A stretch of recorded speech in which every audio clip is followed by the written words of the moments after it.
सध्याच्या जोरदार पावसामुळे आणि धरणांमधून येणाऱ्या पाण्यामुळे पंढरपूरमधील चंद्रभागा नदीनं रौद्ररूप धारण केलंय।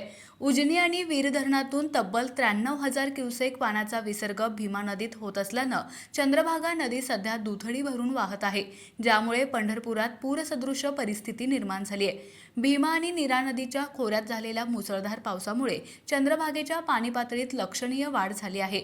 सध्या उजनी धरण 97% भरलं असून त्यातून 71,000 क्युसेक पाणी भीमा नदीत सोडलं जात आहे। याशिवाय वीर धरणातून 22,000 क्युसेक पाणी नीरा नदीमार्गे भीमा नदीत मिसळत आहे। त्यामुळे पंढरपुरातून भीमा नदी सध्या 64,000 क्युसेक इतक्या प्रचंड वेगाने वाहत आहे।